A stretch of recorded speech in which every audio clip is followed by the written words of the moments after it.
Guys, I know it's back again after another week. We've missed you. I hope you've missed us. We're back with 2 peas in 1 podcast. And we're very excited to talk to you this week. We've This got some is good, gonna be juicy good. topics, haven't we? We have. We've got a nice balance of some fun stuff and then also some serious stuff. Yeah. Because, you know, being a mum is not all laugh and games. Exactly. And very, very requested business talk. I get asked all the times in my DMs, like, how is it? What's your work-life balance like? So we're going to touch upon a little bit of that as well for you guys. We, of course, are going to do our dirty dilemmas. You guys have been sending them in your troves, and I'm so here for it. I feel like you've actually listened. They're starting to get better, aren't getting they? better. I feel like you're listening to us now. We are literally sick-minded mothers at home needing and craving your dirty filth. We hope you're the thank same. you. Thank you for sending them in. And we are going to talk about something that is very dear to all mums' hearts, really. Yeah. Really and truly. Birth stories. Love a good birth story. Me too. Who doesn't? I love a good birth stories. But we're going to start off our episode, our episode. Episode. I love that. We're going to start off our episode with the last thing that we Googled. Let's just throw ourselves in there, expose ourselves for the dirty girls we are. And, oh my God, no. I'm actually so embarrassed. No, stop it. What have you got? Pornhub. It actually oh my God, is. you actually do have Pornhub. Do you know what? It actually, yeah, I think I'll get censored for that. But yes, it's Pornhub. What is mine? Passionate foreplay and sensual kiss. Sensual kissing. That's actually terrible. There's a story behind it, but I'm not going to go into it. I'm just going to be like, we can yeah. save that for another one. There we go. Mine again. See, we take it in turns each week. So last week, yours was really boring. She was Googling hedgehog porn. Yeah. Sicko. We had not hedgehog porn. Oh, That's weird. right, People are going to think sorry. I'm into animals. She That's is. weird. Bestiality. And then this week, mine's really boring. Mine is, what's the weather in Ibiza like in July? I've never been to Ibiza, guys. I'm an Ibiza virgin. I'm really excited, and we're taking baby Zach. It's going to be lovely. I haven't got any other holidays booked this year. First world problems, I know, but I love Ibiza. is it lovely? It's amazing. There is something about that island, like you just gravitate back to it. It's a beautiful place. I love and that. I think people think it's a massive party culture. Yeah. But you can go there as a family. Yeah. Like I adore like Ibiza Marina and Ibiza Old Town. Beautiful. I can't like wait to see these places. if you like Mykonos and like Santorini, it's very much like that. I love that. Ibizan, Grecian vibes, Yeah. stunning. You'll love it. You'll have Love. the best time. And do you know what? Adam is actually like such an Ibiza whore. He loves Ibiza. He will love this. He if goes listens to like it. every single year. I don't think he's missed a year, maybe COVID year.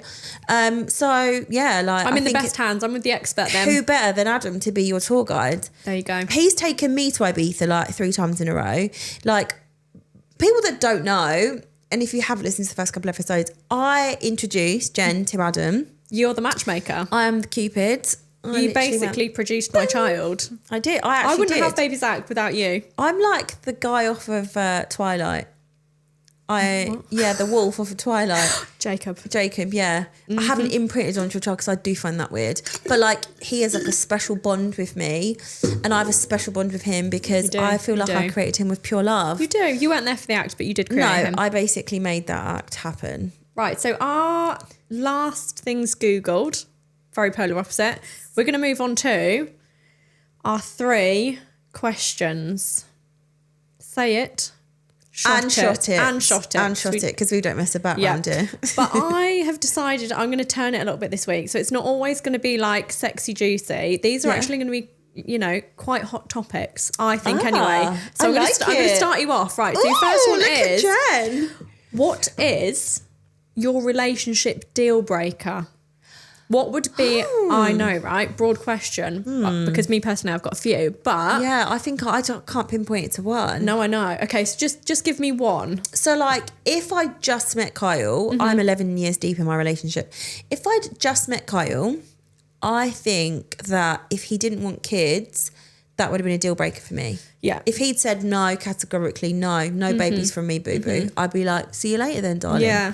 Because I know that I want children. Yeah. I mean, if you'd asked me now, knowing what that entails, would I have been like, I'd be like, he knows something somewhere deep down. Yeah. I'm trusting this man's instinct. But yeah, it was 100% a deal breaker. I knew I wanted to have kids. Yeah, I think you do. Yeah. I think I had the sometimes you can be maternal unsure instinct. if your life situation isn't there. Like, Yeah. I'm sure if I didn't have kids now and I wasn't with anybody, Yeah. I think I would maybe eventually start asking or questioning, like, is that for me? Was this meant for me? This can't go any further. Yeah. Like, you might be the man of my dreams, but the fact that you don't want to have kids ever. Yeah, that's And a I fair also deal think- breaker. 'Cause that's a yeah. big life-changing decision, right? You can't be on different pages for that. You can't be on different pages. Because there's no middle ground. You There's can't have none. half. Yeah, and like down the line, if you then decide, and I'm suddenly like, well, my eggs are suddenly like a bit decrepit now and they possibly can't do it. What do I do? And Yeah. then I've said no to you, and then suddenly you want kids. Like, you're going to be looking for a younger model. Yeah, Yeah, that's my deal breaker. there's your deal breaker. So, what's yours? So, I don't know how to summarize mine, but it's going to go somewhere along the lines of like a mutual respect. Yeah, And yeah. I think you can give anybody, I know respect is something that is often earned over a period of time, but I think you can be respectful, you know, to everybody to a degree. Yeah. You know, you can hold the door open for people. Yeah. That's not just a man thing, by the way. I hold the door open for people. Oh, she's you such a can, you know. Yeah, I get And that. I expect if a But I think that you baseline can level learn. of respect. Yeah, and I 100% agree, but I do think that you can lay down them rules. Yeah. So when I first met Kyle, I remember he commented on someone, like an attractive woman on the TV, and I was like, Yeah. sorry? No. Exactly. And I said, this is kind of what I'm talking about. That's not okay. Yeah. You don't do Yeah, that. yeah. And he was like, really? I don't? Because, you know, obviously there was no boundary there. In a past relationship, he was allowed to do that. Yeah. And I was like, not with me, my darling. Yeah. Nuh-uh, honey. So he then was like, okay, I get it. And he's never done it since. There you go. Love He's that. a very good egg. He's a good learner. Yeah, he Yeah. has brothers. If anyone's looking, they're taken. I'm joking, but because that's the next question. People go, "Has he got a brother?" And I Yeah. go, "Yeah, he was. His mum was So, Irish. mutual respect. He's and one of mine. children. Yeah, Love that. mutual respect. Have Cheers. children. Mutual Yeah. respect. Boundaries. Good deal breakers. Respect my fucking boundary, bitch. Wow, this is it. That's still valid. I can't wait until this is gone. Why did you make that so big? Fucking, I'm doing the shots next. I'm actually doing the pouring next time because wow, this girl doesn't know how to measure. I like my measures What in the big. Ibiza measure was that? What in the Ibiza measure She's was just that? getting herself I Ibiza know, ready, guys. trying to get ready. Okay, here's another one, relationship related. Okay. Biggest pet peeve with a partner. Oh. I've got loads. Do you know what? I feel like mine are like icks. I don't know whether they're my pet God. peeves. Okay, you can say an ick. Yeah, Okay, tell me an ick. An ick of mine is when someone steps out of their trousers and they take their pants with them. It's giving 5. It's giving 5-year-old. Do you know what I mean? It's like what the kids do. It's what kids do. Yeah. Like, Kyle's never done it And like, safely, you but if pick he their did, I'd be trousers up freaked out. and the knickers are in there inside out where they've Because literally when I'm just doing the laundry, hoisted like, the whole thing out. Yeah, I it's get giving, that. I'm a small boy, small boy. Mine Yeah. is, I don't know if this was like integrated into me when I was at uni, right? Because disgustingly, I had a shared house and it was me and for our first With boys year, as well? With boys. It was just You me also and one of the shared girls. boys and girls? Yeah. And it Ah. was me and one of the girl and 4 boys. It was disgusting. Oh my God, no. The smell of The mud would be whole pungent. house smelled like piss. crusty boy. But my pet peeve, I realised was then deeply embedded into my soul, was I cannot bear... We have a dishwasher. Yeah. We use the dishwasher. Yeah. The dishwasher's empty. Why have you left your fucking plate and your cutlery On the side, just put it in the dishwasher. on top of the dishwasher? No, that's Not just in the that's kitchen. just laziness. Not just in the kitchen. You are lazy. On top of the dishwasher. So You the same energy why it took could you for you not to go just over there, take put it. down, You could have just put it in. Open the door. I'm with you there, honey. Do you know what? Shot The to that. loading bothers me as well, but that's a different story. I would Lazy- still rather it was in there. Shot into lazy boys. Lazy boys. Lazy boys, lady boys. Lazy boys Lady and boy. what was mine? Knickers. Innie outie drawers with the pants. There you go. Disgusting. To that. If you're a man, a grown man doing that shit, Do not. give your head a wobble, mate. I know. Okay, last one. Do you know what? That's terrible because that's actually getting easier. I know. We're going to be out. You know what we're going to be done with the bottle and then I'll be like, I fucking love that shit. Give me that mystical unicorn gin every time I go out now. I am done with the bottle. I'm trying to get rid of it because we can't keep doing this. We can't. We're like literally massacring our insides. We are. Right, last one. When was the last time you lied and what about? Oh my God. Do you know what? Please, this is a disclaimer. If you have children watching, listening, close their ears, turn us off. I think this should be 18 and over, to be fair. This should be 18 and over. But imagine like a mum's in the car watching or listening. Yeah, no, if you're watching it in your car with your kids, put your headphones in. I'm giving you a warning. This is your 3-second warning. This is your disclaimer. 3, 2, 1. Disclaimer. Shut that shit down. Yeah. Listen to this later when you are an adult alone. So Bentley, he's like, poor darlings, losing teeth left, right and centre. Mm-hmm. Lost a tooth at Woburn Safari. No. Oh, it came out. Found the tooth. No, you did not. It was like almost halfway down his throat. He then said, I've lost the tooth. We lost it again. Hallie lost it. No. So I said, okay, that's fine. We'll write a letter. I did like really cute little like curly Y's on the bottom. Shit that we go through, the extent. Put my little highlighter and like shimmered on it. Yeah. I even found an orb. This is a great tip for you, mums, mum hack. If you want to prove to your children that like mythical creatures exist, that Gin's like mythical creatures exist. Get yourself a footage from the Ring camera when there's a bit of dust flying around the room. It looks like an orb. It looks like a fairy. So I've seen that. It's great. They actually do look like fairies. It's legit. Like, they love saved it? my bacon. They loved it. I got them to write the letters. I wrote back. I put some money under the bed. Hallie, she's not lost any teeth. She got £1, didn't she? She fleeced us for £1. Of course she did. She's going to go far. Oh, she fucking fleeced us for £1. She's lost so no teeth and she's got £1 from the tooth fairy. No, and she lost a tooth. There you go. She lost a bloody tooth and she gained. There you go. So that was my lie, but it was a sweet lie. That's a white lie. It's a to white keep the lie. magical lie for your kids. I love that. I kept the That's a magical lovely lie. lie. They came this morning and I put on my best Oscar-winning performance, I'm and I was so like, old, "Oh my my hip. goodness, no way! That's amazing, my darlings." I know. We do a little mini Oscar performance every time, I don't was we? like, "Give him a BAFTA." I know. So that was my very small, cute, innocent white lie. Love that. I hope I've not ruined any magic anywhere for anyone listening. No, I'm sure you haven't. I gave you plenty of warnings. Yeah, you had the disclaimer. Yeah. Mine is, this is awful. Oh. I mean, it's not that bad. I'm sure a lot of other mums do it. Am I going to judge you? No. Okay. No. So I feel like I went really cuss and Calavari then. Am I going to judge you? Am I going to judge you? Like, no, you're not going to judge you. me. No judgment here. You're not judging me right now. No. You know when you have just had a really manic week? Yeah. You don't really... You've been overtouched. You've been overstimulated. You have very limited time to yourself of an evening, right? Because by the time we put the kids to bed, we have like a small window. If we want to be productive the next day in any way, we have a bedtime. Why am I up till 11 p.m? Because I had dinner plans with a friend. Oh, fuck. Your friend's now blocking you, babe. Don't say it. Don't do it. I'm hoping they either don't listen to this. I just hope that they actually understand. No, but do you know what? I think they would. Do they have kids? They do. So they must do it. And do you know what? In hindsight, I probably shouldn't have said, but I blame the kids. I'm just like, I've had them. That's the least the kids can do. Yeah, I'm like, they got a temperature. Yeah. He's really sick. Won't let me put him down. He wasn't sick. They need mummy cuddles. I mean, I picked a bogey out of his nose that day, but he wasn't sick. Babe, and I actually think that's a really good boundary that you put in place. I know, but I need a bit of me time. Sorry about that. Yeah. Is what it is. I think we should ask people what their self-care. Like, what do people do for themselves? What do mums, especially, what do you guys do for yourself? Yeah. That is for you. Like, I can actively say I force myself, I mean, it's not hard force, to have a really long bath at least once a week. Yeah. I don't have time to have a long bath once a week. I'm a bath girl over a shower girl. Me too. Yeah. Love that. Big bubbles, candles. When like, people all of say that. to me, like, what do you do? It's always, I get in a hot bubbly bath and I listen to some meditation music, but then I think, God, bloody hell, the bar's pretty low.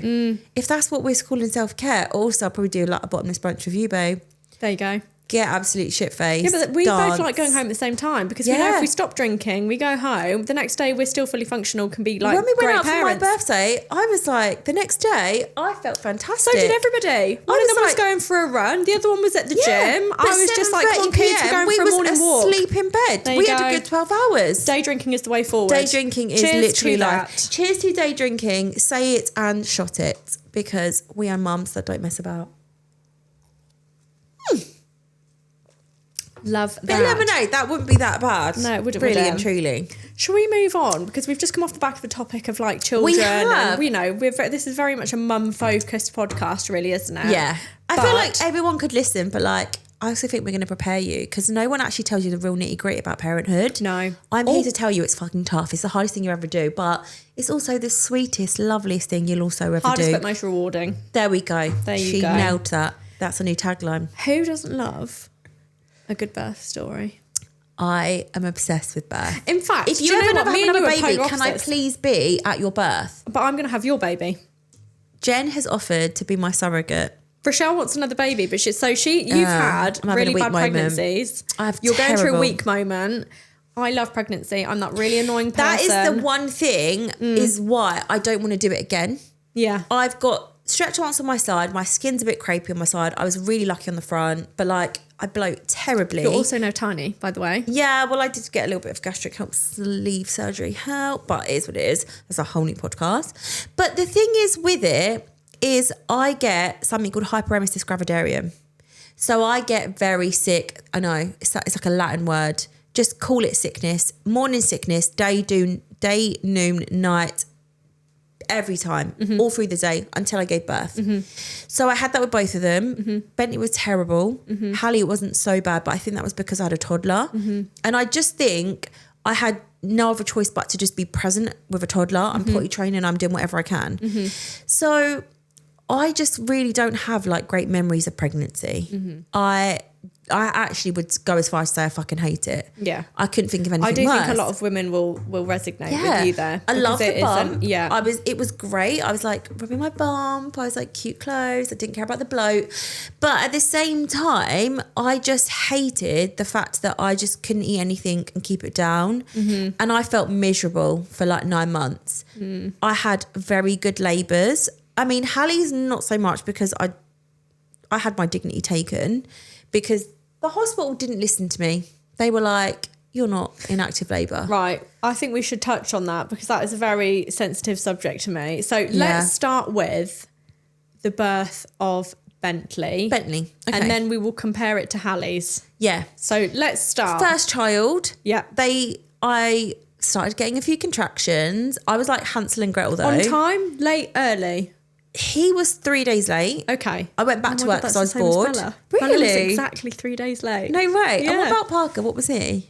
A week early. No, 2 weeks early. They've Oh. gotten earlier and earlier every time to the point I've been advised. To the point that Just stop. I don't know if you should do this surrogacy thing. I'll be like, babe, my babies ain't ready yet to get out of your oven. Keep them in there, please. them in. Give her a stitch. So Bentley's, I felt like I was getting the contractions, but it was like 1 a.m. in the morning. I went to the toilet. I could hear more trickling and I was like, I finished weeing. Who's weeing? It was my waters. They were breaking, but they trickled the entire time. So first baby, I was like, oh, what do? My waters are broken. And then I thought, I actually think I need to call the hospital. NCT, all these other things they tell you, they're like, you have to wait at home, have a hot bath. So I start running the bath and I'm like, babe, Were you having contractions at this I was having point? contractions. Okay. And I got out an app, started measuring them, but also I hypnobirthed. Amazing. Love hypnobirthing, swear by it. So I was like, right, I'm very ready now to push this baby out. And they were like, no, babes, like, just chill. Stay home, have a bath, you're fine. So I planned to go to like a midwifery centre. And I was like, if I go to a midwifery centre, they're going to listen to me. It's going to be very like hypnobirthing based. They're going to be like, breathe into this and breathe out. Yeah. I didn't. I freaked out. I was like, this baby's coming now. There's no way I'm going to make it to Northampton. So I went to Milton Keynes. I got in the car. I couldn't sit down. I was like, oh, I was literally like this. Oh God, the baby's entire way. coming. The Yeah. baby's coming. I got there. I walked down Milton Keynes, which has the longest corridor known to man. I got to the triage and they were like, you are 2 to 3 centimetres dilated. And I was like, sorry? I was like, okay, but like the baby's going to be here soon. And they were like, no, not yet. So they took me into a little cubicle. They gave me some paracetamol. It really helped. Yeah. Really helped, did it? Fuck all. That it actually did paracetamol fuck that all. you could have taken at home. Did nothing. So I was like, right, okay. Anyway, fast forward 4 hours. I wanted to get into the pool. They just started running it. And then she was like, oh, yeah, you're about to give birth. So the pool water was running. I could hear that trickling music. It was beautiful. I had my hypnobirthing playing. I was in a suite. It was like, okay, this is happening now. I got on, I'm going to show you. I got on the back of the bed. Also, this is like hanging out, but hey. I got on the bed like this. Yep. I went over. Yep. And I pushed. And everyone saw the baby come out. Wow. Yeah. I love that. So that was how that happened. So that was number one. That was number one. So quite a fast labour then, really, in hindsight, from the time that, From you start went to finish, in. it was about 6 hours, which Beautiful. isn't bad. People are for going a to hate you. first. I know. No, it isn't. But I also think I did so much like mental training. Yeah. I think I took clary sage oil in my Yeah. bath to soften my cervix. I took raspberry leaf tea and capsules Wow. towards the end. So like my cervix was like, Ready. this marathon race we're running, I am ready, babes. Yeah. Like I've got you. Yeah. So my contractions were all very thick and fast. They were purposeful. He was moving down the canal. I worked with gravity, hence why I just showed you that position. That is a great position to do labour in. Medically, they want to see you with your legs in the stirrups and they want to see what's going on. But I was like, no, I'm not doing that. So that was then done. And I was like, I actually love the fact that like I've done this with like nothing other than a bit of gas and air. But I'll be honest, my husband had more gas and air than I did. They always do that. I know. Like, what's the obsession? I know. I just think it made me feel sick. And obviously I was still being sick at this point. And that was that. Had the baby. And I was like, oh.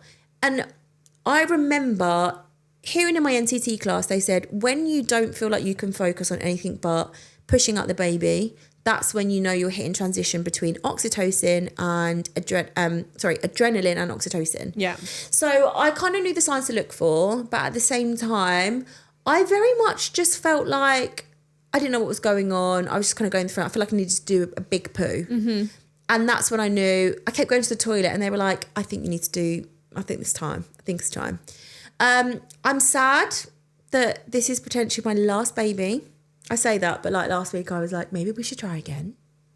Maybe we should go for a I third. would be so happy. I know. I'll be honest, 3 isn't any different from 2. I know a lot of people will have an opinion on that, but it's not. I just feel like It's really not. I don't really want to be sick again. I feel like it's so debilitating. It takes time out of my business. Yeah. I don't feel like I was a good mom for Bentley when I was pregnant because I just was like, I don't want to do anything. So I think I weigh up the decision so much easier because I do have a boy and a girl. I think I'm so blessed to have that. But yeah, I've been looking at babies lately and like videos of like older siblings carrying the baby. Yeah, and exactly. Do you not think in hindsight now you just Hallie would appreciate be it so the much best more big every sister. single time? Yeah. And there's a saying that... And because I've still not had my birth I want, yeah. I think that makes me want to go again. Yeah. I mean, my husband's probably watching this like, no, stay the Hell fuck away no, from get her me. off. Yeah. But it's so true, isn't it? That the more children you have, the more, again, it's a constant learning curve, that the more children you have, they get a better version of you. Yeah. Because And the older you you've get, the more learned. patient you are. Correct. This isn't our first rodeo. No. So Yeah. when I look at how I am now as a mother to my smallest Zach versus how I was as a mother to my first Bella when I was 25... Oh, we're winging it. It's We don't know what wild. we're doing. It's wild. Yeah, you're Do you know so what I right. mean? Yeah. There's Yeah. no manual. You've got no idea what you're learning. And I always say that the oldest child is at the forefront of all of your learning and your mistakes. Yeah. As a and parent. I think that's why we have this special thing when they start to get age and they get older. Absolutely. Where like, I learnt with you. I grew with you. Yeah. And motherhood changes every single step of the way. It does. I'm still growing and learning. Like I saw a beautiful post the other day and it was basically like, yeah, the Coco Melon and the Miss Rachel is slowly ending and now it's quieter and you don't need me to kiss your boo-boos. But like now it's like trivial things that's going on in your school life. And it's just, isn't it? yeah, it's like a different time and a different point in your life every single step of the way. Yeah. But yeah, Hallie flew out. 45 minutes from me arriving at the hospital and parking our car. We actually had the ticket to prove it. Hallie was literally born. And she was born on a ward. I literally had a curtain pulled around me. There was people in there being monitored She's got an award. She just came out on the ward. Yeah, I basically sneezed her out. She's breaking the rules from day dot. Yeah, she's like, I'm not waiting. I'm little, but I'm mighty. I'm small and mighty, and I'm here, and you're going to deal with me now when I say on my terms and not yours. Yeah, that's Hallie like, summarised, right? Literally, isn't it? Yeah, she was like, I'm coming, and no one can stop me. But she was 9 days late, so I was very ready for her to come out. She weighed £7.5. Bentley was 7'10". So cute, long. I always say they unravelled because they were like long babies. Yes. I tried to hypnobirth. I tried to get in my zone, and I think mentally I kind of did it. But like I knew, and I do feel robbed. Like the midwife triaged me, checked me over, was like, you're 2 to 3 centimeters, and I was like, okay. But I said, look. And I remember I went to a Daisy class. It's a bit like NCT, but it's a bit more like spiritual. And they were basically saying, be really vocal with whoever needs to hear it, like the midwife, tell them. And I was like, I need to push. Like, this is a feeling I felt before. I feel like I need to do a big poo. You almost expect a kind of different level of communication with your second, don't you? Because they understand and know that this isn't your first rodeo. Correct. Yeah. And I was telling her, I was being very fucking vocal. I was like, you're not listening to me. Yeah. This is going to happen very soon. Yeah. And by the time they put me in the wheelchair and they wheeled me upstairs, I had basically gone from 3 centimetres to 10. Yeah. And I delivered Hallie on a ward with myself, my husband and my mum, all by ourselves. No gas, no air, nothing to resuscitate her. Was if there she'd even come a out not midwife present breathing. at this point? There wasn't. The midwife had gone outside because she was panicking that I had like 4 contractions in the meantime. And I was like, babes, I have been on this raspberry leaf tea. I know that these contractions are good. Don't you? Yeah. And I think, you know, as much as I had terrible pregnancies and I hated every minute of it, and I did feel a little bit depressed. I felt very blue. I had great labours, as much as it wasn't in the birthing pool that I wanted, in this sweet, serene environment. I still got out the baby out, and it was about me and my baby's journey. Yeah. And like I still didn't need an epidural or any kind of medical intervention, which, I mean, looking back, I should have probably taken it all, shouldn't I? What an idiot. Like, there's no superheroes in labour. No. And I think that's the thing. Like, we have to You don't get a reward at the end of it either way. You know? just want a healthy baby. Yeah. So, yeah, like, I can talk about it now. Hallie's 4, almost 5. And I can talk about it and say, do you know what? It was fine. Yeah. But it wasn't. Like, those midwives didn't listen to me. Yeah. And there's a statistic that actually there's like a much higher percentage of black women that die in labour. And I think it's because they genuinely think you're handling the pain much more than you are. And whatever it might be, it is what it is. So I can look at it okay now. But the reality is, it just wasn't the labour I wanted, and I feel like maybe I want to go again. Yeah, and I think a lot of women will resonate with that. I Because want to labour at home. Yes, I want a home birth. I mean, I could never do that. For. Yeah. Oh, were you? Yeah. I did home birth team the entire way through my pregnancy. Yeah. And what happens, which I don't know if anyone knew this, when you have a home birth team, if that home birth team is already on call and there's someone else in labour, they physically cannot come to you. So I went into labour with Hallie like 10:30 at night. They were already with someone. I had to have waited until the morning, until that labour had finished, in order for a midwife to come out to me. So I had to go to hospital. There was no other option. Or I could have done it by myself, but I just didn't want anything to happen or go wrong. No, you just want the backup there for me personally anyway. I would want that. Exactly. I think it was always a bit different for me because I worked for the NHS for 8 years. So my dad's a retired vet. So I've always grown up in this weird medical environment. And actually, I'm really at home there. So I kind of always knew, especially with my first, because I did like NCT classes and stuff with you first. I think everybody does. Did you know the people that were like in the department already from like when you worked there as well? Not really, no. Right. I think you could, in hospitals, I think you'll always know someone of someone. Yeah. But in each department is so unique and it needs a completely different team, and sometimes they kind of interlock and sometimes they don't. But maternity and women are completely different. Yeah, exactly. At some point, yeah. So I had Bella and did the NCT classes. She was 3 days late, like Bentley was. And my waters didn't go, but the contractions were very, very apparent. So your waters didn't break? My waters have never broken with any of them. Really? Really. So did they have to go with the different needle and pop it? They did for all of them. How did that feel? You So don't- Hallie's gush, like the Hollywood gush. Yes. Okay. Bentley's was a trickle. Okay. So Zach's was a gush. Right. Bella's was a gush. Yeah. Yeah. There was no trickle. She's a gusher, And guys. You I'm heard a it here gush. first. Oh, God. So Bella's labour was really long. I went into labour at about 10 o'clock at night.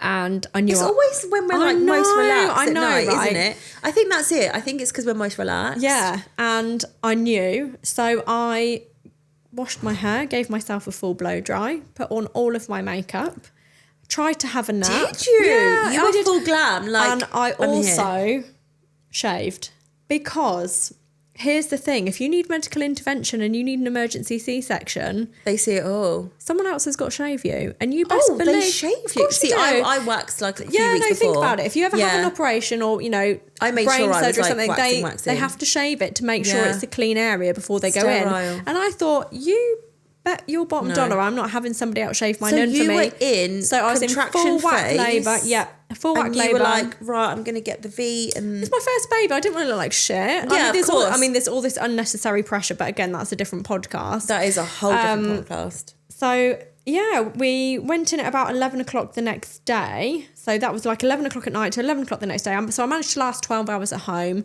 Thought this 12 is... Yeah, I did 12 hours. hours at home. And then I was just like, I can't, I'm not Yeah. doing this. Paracetamol wasn't Which I is had when it codeine at home changes as well. from oxytocin to adrenaline. Yeah, and I was like, and I'm your not body's coping. like, I can't do this. Yeah. And when I did my hypnobirthing, the coach, she basically said to me, she's a doula as well, and she basically said one time someone came to her, really quiet, placid woman, and she got to the point where she was like, I can't do this. She picked up her suitcase and she walked out the room. And she was like, that baby's going with you just because you feel like you can't do this. Yeah. And that point is when you know Yeah. that baby's coming, when you're like, I can't do this. I was begging them. I was like, give me pethidine, give me an epidural. Like, I can't do it. And that's when I knew my body had transitioned. And I Well, was ready first to push. baby, I thought I knew. Really? I was very fucking wrong. So wait, So I you went thought you were 12 about hours. to push? Yeah. Well, no. I Even didn't after think- 12 no, I hours? knew I needed to go to the hospital. I tried to Okay. stay at home as long as possible. And did then they I admit thought, you? Because this is the problem. There's always I waited beds to be booked. admitted. I was then crying. I then felt out of control because I felt Yeah. like textbook. I'd done what I was meant to. I You stayed had at stayed home. home for as long as you could. Yeah. And then when I got there again, it was this very slow, and I was just like, someone needs to help me. Yeah. They examined me. I was 5/6 centimeters, so they could admit me. Yeah.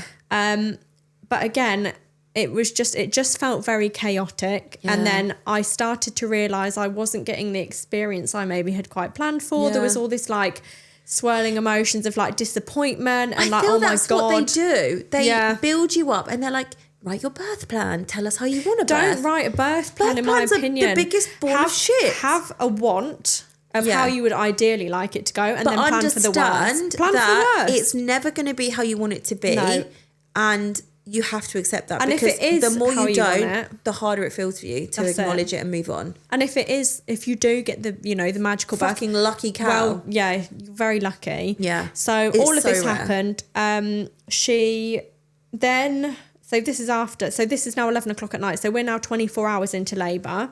I've had an 24 hours. I've now hours. had an epidural at this point because I can't cope anymore. It's tiredness. Like, it is like running a marathon. It is. And doing that for 24 hours, like, that's a whole time awake. I Yeah. couldn't have done it for 12. I know. Like, So I was already women exhausted. are superheroes. I don't care what anyone says. Yeah, I'm sorry, women we are are. superheroes. We are. Absolutely.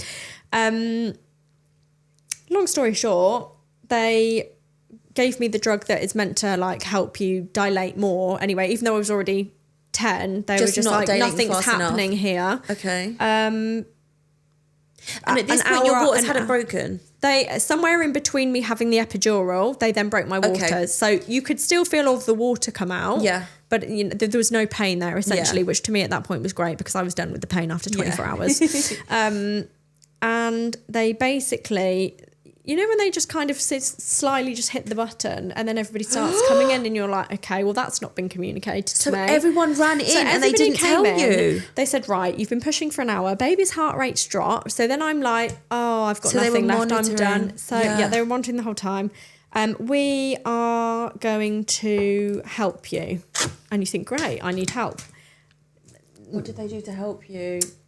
They cut you open, didn't they? Well, yeah, so they did that. They said, we're going to try and make a little bit more room. And I believe they're meant to... I hope this doesn't put anybody off, by the way, because I was really unlucky. So I had an episiotomy. Also, Jen is really petite, you know. Yeah. And your baby was 3 days over. Yeah. So I had the episiotomy. It didn't help.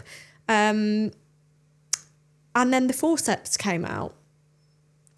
And legally, I believe, they are only allowed to pull 3 times before they have to kind of take you into theatre. And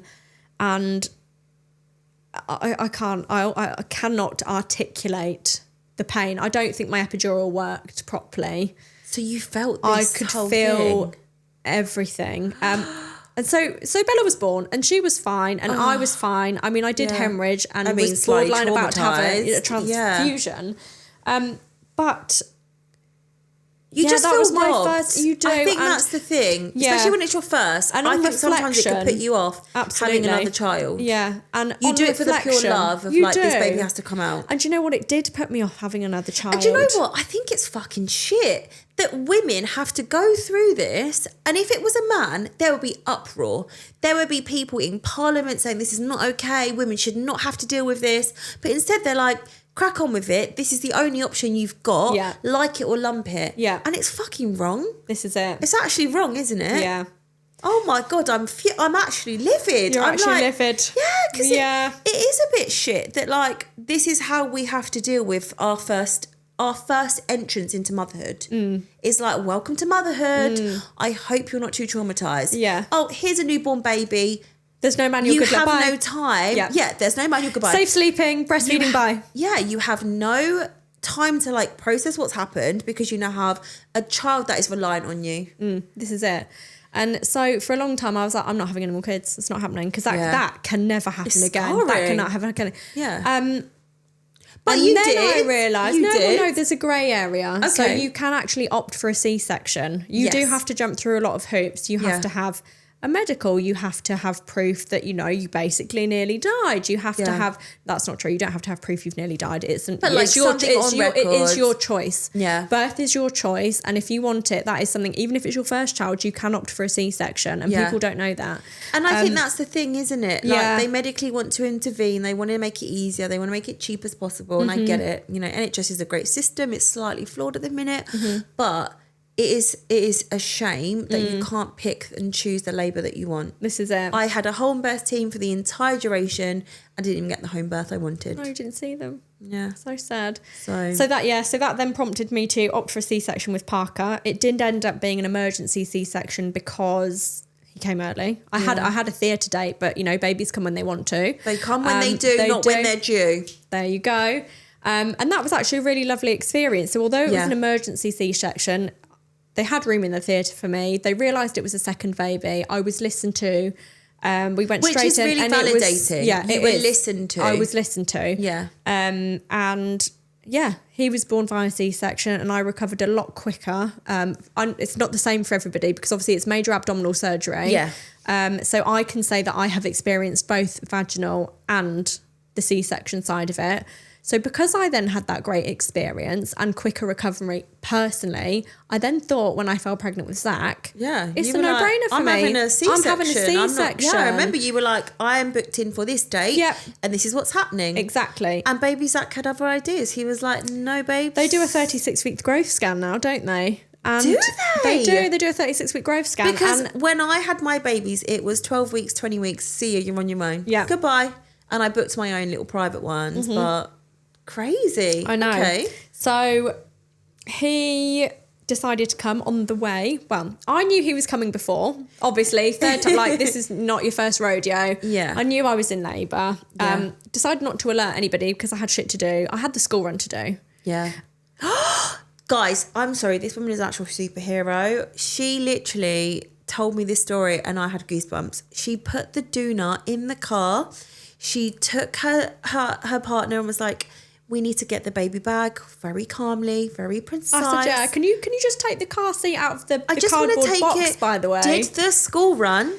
And then school was like, run. I'm in labour right now. Yeah, we need to go. Well, we were on the way to the hospital anyway because I had my scan that You day. did, so yeah. I was like, we're going this way. So I actually made was the meant to scan. be. Yeah, It was I made actually the meant to scan, be. called down. I was like, coming in. And I all thought it was going hunky-dory. They were like, come in, there was this room. Did you think there it was Braxton Hicks, or were you like, no, this is labour? No. You knew. I knew. Okay. I knew. And I thought, God, it's a month early. I hope everything's okay. Yes. But everything else seemed to be fine. Like, Which I had a in very normal France- pregnancy. Yeah.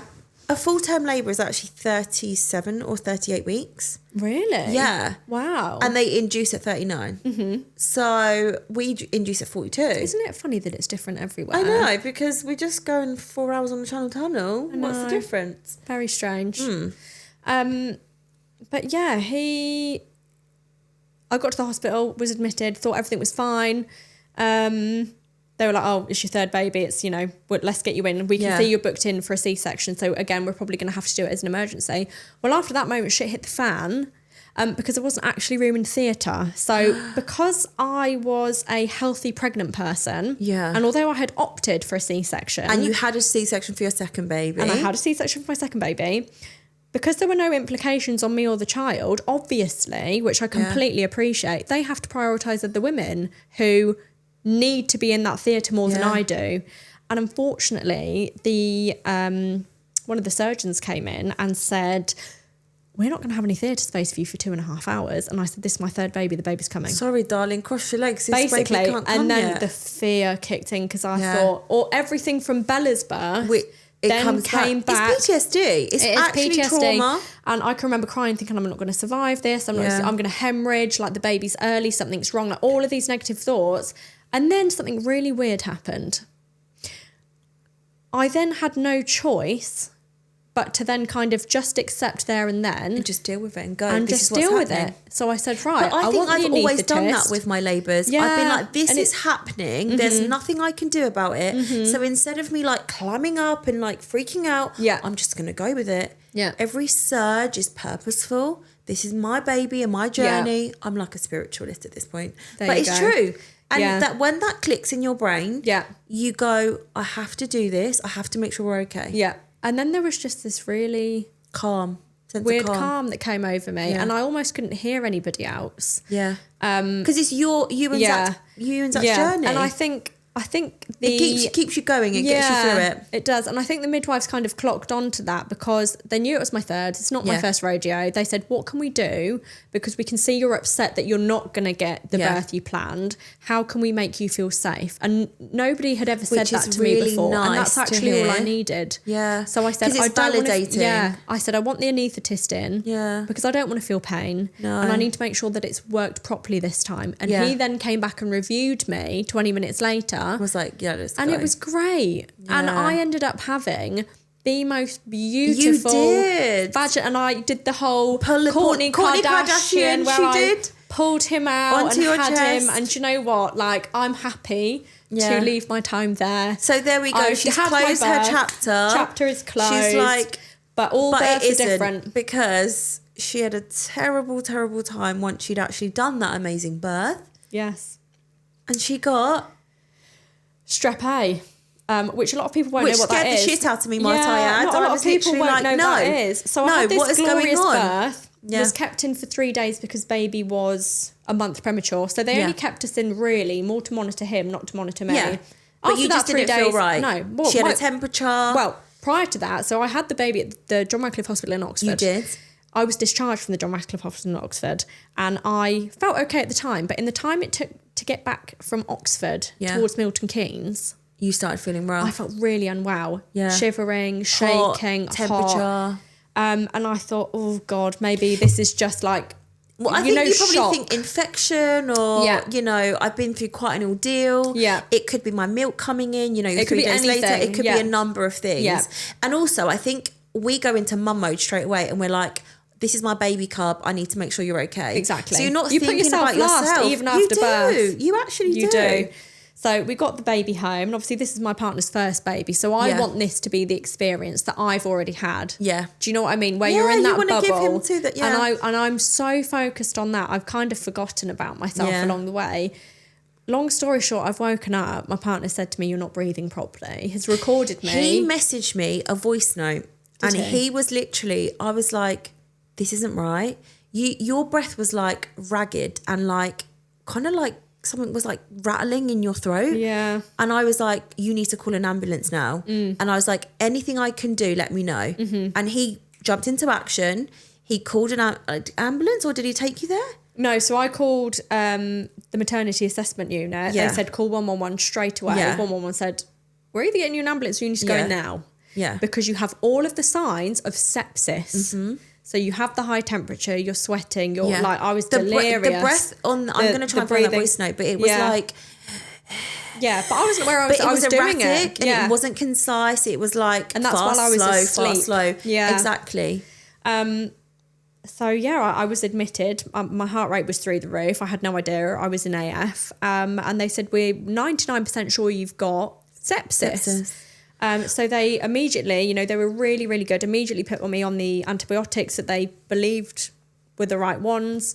And it wasn't until 24 hours later, because obviously they eventually found a bed for me, took me up to the ward. They got me into a ward, and then I realised something wasn't right, because it felt like somebody was sat on my chest and I wasn't responding to the antibiotics. So my temperature wasn't coming down. There were all of these other signs, and I just knew.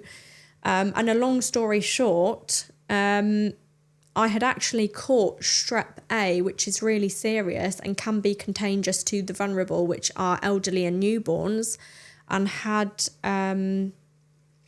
like public health contact me because they needed to know who I'd been in contact with. They had to contact the other women that I'd been on a ward with.